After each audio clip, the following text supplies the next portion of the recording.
Ciao, bentrovata sul mio canale. Ciao da Stefano ovviamente, che sono io. Titolo del video di oggi è La famiglia narcisistica. Allora, prima di iniziare ti chiedo se per favore puoi mettere like a questo video così che mi aiuti a far crescere il canale e potrò continuare a fare video sul narcisismo, grazie.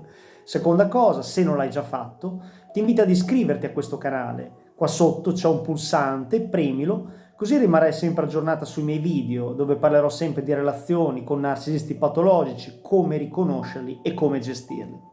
Allora, ti parlerò ovviamente adesso di questo, ti leggerò un articolo che poi alla fine posterò qua sotto nelle note, se lo vorrai andare a leggere per intero, dove ti parlerò di come cresce, nasce e come soprattutto individuare una famiglia narcisistica. Allora, ricordiamo sempre che i narcisisti patologici possono essere sia maschi che femmine. I narcisisti patologici li trovi ovunque, quindi in amore, può essere il tuo partner, in famiglia, uno dei due genitori, oppure un fratello o una sorella possono essere narcisisti patologici. Sul lavoro, spesso e volentieri sento di storie dove ci sono boss narcisisti patologici e ovviamente in amicizia potresti avere un'amica che ti sfrutta o che ti tratta male, ti usa, e a quel punto lì potrebbe essere una narcisista patologica anche lei. Ti leggerò questo articolo. Cos'è una struttura familiare narcisistica? 10 segni e come fare a gestirla. Le famiglie disfunzionali, quindi narcisistiche, si presentano in molte forme, una delle quali appunto è una famiglia narcisistica. Questa struttura è composta da specifici ruoli familiari, tra cui il narcisista, l'abilitatore e altri che orbitano attorno a loro. Inoltre, una dinamica familiare narcisistica generalmente comporta un insieme di regole che vengono stabilite attraverso determinati comportamenti manipolativi. Solitamente in famiglia è uno dei due genitori narcisista patologico, chiamato anche spesso e volentieri in maniera errata patriarca o matriarca, dove si accentra tutto su di lui o su di lei, quindi sul genitore narcisista. Che cos'è una struttura familiare narcisistica, dice questa psicologa americana che parla? All'interno di una famiglia narcisistica, come ti dicevo, c'è una struttura specifica che mantiene l'omeostasi della famiglia, continuando così l'abilitazione del narcisista. L'individuo narcisista può essere chiunque nella famiglia, ma generalmente è un adulto come un genitore. Questa persona spesso tratti, o addirittura a volte è stata proprio diagnosticata a questo genitore il disturbo narcisistico di personalità, perché ricorda che il narcisismo patologico è proprio un disturbo di personalità vero e proprio, quindi è una persona che ha una malattia. Allora, poiché le dinamiche disfunzionali si concentrano sulla soddisfazione dei bisogni di questa persona, quindi come si comporta ad esempio un genitore narcisista, semplicissimo. Tu che sei il figlio o la figlia, devi fare ciò che lui vuole. Quindi, quando lui vuole che tu faccia un certo tipo di sport, lo devi fare. Quando vuole che tu ti iscriva a una determinata facoltà universitaria, anche se tu vorresti fare altro, tu devi eseguire i suoi diktat, i suoi bisogni e i suoi desideri. Se non fai ciò che vuole, ti mette il muso. Potrebbe esplodere in grande rabbia, potrebbe boicottarti, potrebbe farti sentire molto molto sbagliata. Il narcisista vede la propria famiglia come uno status symbol, può essere utilizzata a proprio vantaggio, quindi il padre narcisista, ad esempio, vuole che la figlia faccia, ad esempio, giurisprudenza, perché può dire agli amici che ha una figlia che diventerà un grande avvocato. Quindi utilizza i figli, ad esempio, il papà narcisista, ad esempio, per pavoneggiarsi e per darsi uno status simbolo importante davanti agli altri. Ricorda, per un narcisista patologico è fondamentale l'opinione altrui e anche cosa fa la sua famiglia è fondamentale. All'interno di una struttura familiare narcisistica, l'individuo narcisista domina sugli altri membri, come ti dicevo prima, dominando il controllo, influenzando i ruoli che ogni membro della famiglia è dato, quindi ogni membro della famiglia deve essere dato un ruolo. La moglie deve essere una persona sempre elegante quando esce. Parlo sempre del padre narcisista, ma può essere tranquillamente anche la madre narcisista, oppure uno dei fratelli, però in generale sono gli adulti nella famiglia.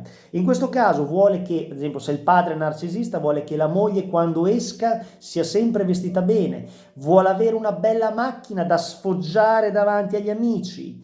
Il figlio o la figlia, ripeto, deve fare ciò che lui vuole a livello di sport, a livello di facoltà universitarie, perché, ripeto, il padre narcisista si deve pavoneggiare. Sono la persona che stabilisce le regole, il padre, ad esempio, il genitore narcisista, implicite o esplicite. Queste regole stabiliscono lo status di ciascuno membro e l'umore del narcisista determina il sentimento all'interno dell'intera famiglia. Cosa significa? Significa che se il papà narcisista, dico sempre il papà, ripeto, ma può essere anche la madre, se il papà narcisista è arrabbiato, tutti devono essere tristi. Se il papà narcisista è allegro, allora tutti devono essere allegri. Fa il bello e il cattivo tempo all'interno della famiglia. E se qualcuno prova a contrastarlo, subirà delle conseguenze emotive, a volte purtroppo anche fisiche, ma spesso emotive, devastanti, quindi rabbia, sarà acido, sarà sarcastico, ironico, cercherà di colpire nel profondo colui che è allegro quando il papà narcisista è triste. È fondamentale da capire. Chi è l'abilitatore del narcisista? Poiché un re non avrebbe alcun potere senza i suoi servitori, un narcisista non avrebbe tanto regno senza i suoi facilitatori, quindi gli zerbini, quelli che, i signor sì, quelli che dicono sempre sì al narcisista, si chiamano abilitatori. In una famiglia narcisista, il narcisista abilitatore è la persona che rafforza il potere del narcisista, ripeto, papà narcisista e la mamma gli dà ragione, magari la figlia colpita dal diktat del papà narcisista che gli dice tu devi fare giurisprudenza, quando lei voleva fare il medico, la mamma dice ma tu devi ascoltare papà, perché papà ha ragione, vedrai che in futuro papà tu gli dirai che aveva ragione, quindi è la mamma purtroppo sottoposta, anche lei purtroppo codipendente, facilita l'abuso da parte dell'altro genitore narcisista. Lo fanno impegnandosi nella manipolazione degli altri membri della famiglia, assistendo con le luci a gas, agendo come scimmia volante e perseguendo altre strade per l'abuso psicologico. Quindi se il papà è narcisista, la mamma a volte, spesso e volentieri al 90%, anzi quasi in tutti i casi, concorda con lui, è suddita di lui. E la figlia non avrà quindi una persona che la farà star male, ma avrà anche l'altro genitore che prenderà sempre la parte del padre narcisista, quindi la bimba o il bambino si trova da solo, non sa con chi parlare. Tendono ai bisogni del narcisista, mantenendoli felici, a loro volta ricevono un rinforzo positivo attraverso la forma di lode o elogi. Il bambino d'oro è spesso, chi è il bambino d'oro? È spesso uno che può essere facilmente modellato nell'immagine del narcisista, quindi ripete, il bambino che deve fare tutto ciò che vuole ed è esibito agli altri come un trofeo. Sia che sia scelto per il suo aspetto, intelligenza o altre qualità, questo bambino di solito ha l'impressione di essere in qualche modo migliore dei suoi fratelli. Attenzione, fondamentale. Il bambino d'oro e il capro espiatorio. Spesso e volentieri, questa è una cosa devastante, in famiglia nascono, mettiamo, due fratellini oppure fratello e sorella.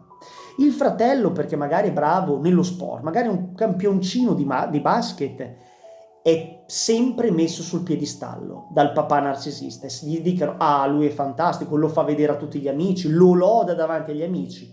Di converso, la figlia, che magari è una brava studentessa ma non ha spiccate doti, è tacciata come una brutta persona, una bimba che non ha voglia di far niente, e tutti i mali della famiglia vengono scaricati sulla povera bambina e quando ci sono i problemi sono sempre colpa della bimba, non del bimbo, perché il bimbo è il bambino d'oro ed è il trofeo che il papà narcisista o la madre narcisista esibisce a tutti gli altri. Questo è un esempio tipico ed è un esempio devastante, perché la bambina, come capro espiatorio, avrà delle conseguenze enormi, dei danni enormi in futuro. Quindi i bambini dovrebbero essere trattati in maniera paritaria dai genitori. Questa è una cosa che il padre narcisista non può fare, perché deve esibire il trofeo agli altri, cioè il bambino d'oro.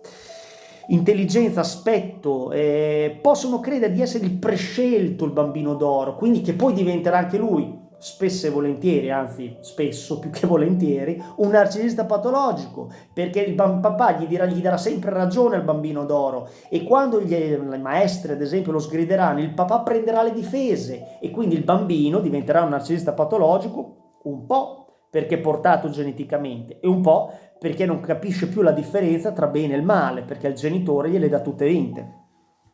Posso credere di essere prescelto il bambino e non possono fare nulla di male. Questo bambino è in genere colui che rappresenta la famiglia al pubblico per mantenere ulteriormente la loro buona immagine pubblica. Questa è l'archetipo, la struttura di una famiglia narcisista, e spero che tu questi elementi possano essere utili per individuarla se tu ci sei dentro, oppure per dare una mano alle persone che vedi che potrebbero essere all'interno di una famiglia narcisistica. Tutto qua.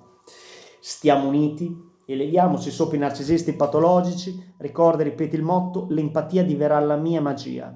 In un mondo sempre più egocentrico, quindi narcisistico, persone empatiche sono davvero preziose. Tieni buona questa tua qualità e diffondi più notizie possibili in merito al narcisismo patologico, perché la conoscenza salva la vita. Ci sono tante persone che soffrono e andrebbero aiutate.